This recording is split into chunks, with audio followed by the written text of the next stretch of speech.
আজকের গল্পটা হচ্ছে বেস্ট ফ্রেন্ডকে নিয়ে, যারা একই পাড়ায় একই সাথে বড় হয়েছে, একই স্কুলে একই ক্লাসে লেখাপড়া করেছে। একটু মনোযোগ দিয়ে শোনেন, আমাদের প্রত্যেকের জীবনে এমন একটা হলেও বন্ধু আছে, দুজনের প্রতিদিন কথা না হলে দিন কাটতো না।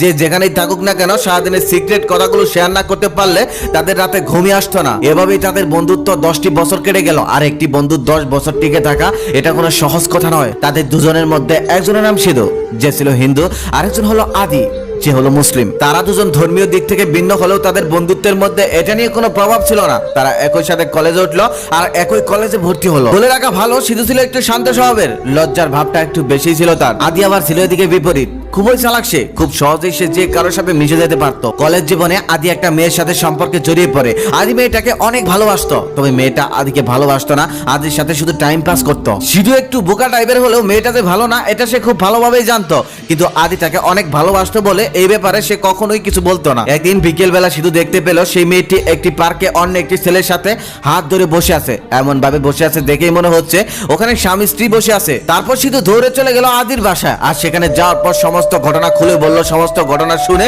আদি রেগে গিয়ে সিধুকে মারলো এক থাপ্পড়। থাপ্পড়টা খাওয়ার পরেও সিধু কোনো প্রতিবাদ করলো না। আস্তে করে আদির বাসা থেকে চলে আসলো আর নিজের বাসায় এসে ডায়েরিতে লিখে রাখলো সেই থাপ্পড়ের কথা, একটি ব্যাড মেমোরিজ হিসেবে। তারপর প্রায় অনেকদিন কেটে গেল, তবে তাদের মধ্যে আর কোনো যোগাযোগ হলো না। আদি মেয়েটাকে এতটাই বিশ্বাস করতো যে কিনা 10 বছরের পুরনো বন্ধুটার কথাও বিশ্বাস করলো না এবং উল্টো তাকে থাপ্পড়ও মারলো। কিন্তু একদিন বিকেলে আদি নিজেই দেখতে পেল সেই মেয়েটি অন্য একটি ছেলের সাথে খুব ক্লোজ ভাবে ঘুরে বেড়াচ্ছে। এটা দেখার পর তার কান্না চলে আসলো। এক পর্যায়ে কেঁদেও ফেললো, কিন্তু তার কান্নার কারণ ওই মেয়েটি ছিল না। তার কান্নার কারণ ছিল তার বন্ধুকে এই মেয়েটির জন্য সে থাপ্পড় মেরেছে। তারপর আদি দৌড়ে চলে গেল সিধুর বাড়ির সামনে। সেখানে গিয়ে দেখলো একটি স্কুল মাঠে সিধু মন খারাপ করে বসে আছে। তারপর আদি তাকে জড়িয়ে ধরে কান্না করতে লাগলো আর বলতে লাগলো, বন্ধু তুই যা বলেছিলি সবই সত্য, ওই মেয়েটা খুবই খারাপ। সেদিন আমি তোর কথা বিশ্বাস না করে তোকে থাপ্পড় মেরে অনেক ভুল করেছি, তুই আমাকে ক্ষমা করে দে। তখনও সিধু রাগ করলো না, সমস্ত কিছু ভুলে গিয়ে উল্টো আদিকে সান্ত্বনা দিতে লাগলো। এটাই হচ্ছে প্রকৃত বন্ধুর উদাহরণ। বন্ধুত্বের মধ্যে রাগ, অভিমান, হাসি ঠাট্টা সবকিছুই থাকবে, তারপরেও দিন শেষে বন্ধুই হলো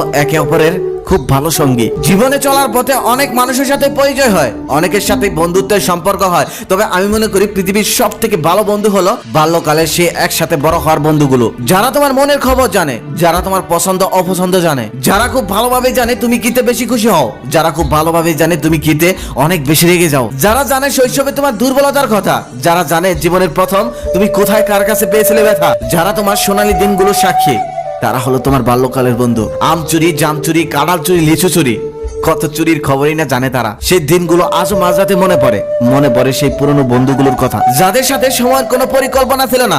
এক আড্ডায় দিন কেটে যেত, বাড়ির কথা মনেই থাকতো না। তবে জীবনের ব্যস্ততার জন্য আজকে আর সেই প্রিয় মানুষগুলোর সাথে দেখা হয় না। কর্মব্যস্ততায় সবাই অনেক দূরে, কোনো উৎসবে হয়তো কারো কারোর সাথে দেখা হয়, তবে আর সবার সাথে দেখা হয় না। দেখা হলেও আর আগের মতো আড্ডা হয় না, কারণ এখন আর এত সময় কারো কাছে নেই, সবাই যে যার মতো ব্যস্ত। সেই শৈশবের প্রিয় বন্ধুগুলোর উদ্দেশ্যে একটাই কথা, যেখানে থাকিস, যেভাবে থাকিস, ভালো থাকিস। যদি বেঁচে থাকি আবারও দেখা হবে কোনো একদিন, হয়তোবা সেটা অনেক পরে, তবে দেখা হবে। প্রত্যেকের জীবনে শৈশবের এমন বন্ধু আছে, তবে কখনোই বলা হয়নি বন্ধু তোকে ভালোবাসি, তবে অনেক মিস করি তাদের। এই ভিডিওটা দেখতে দেখতে যদি তোমার এমন কোনো বন্ধুর কথা মনে পড়ে যায়, তাহলে শেয়ার করতে পারো সেই বন্ধুকে এই ভিডিওটা।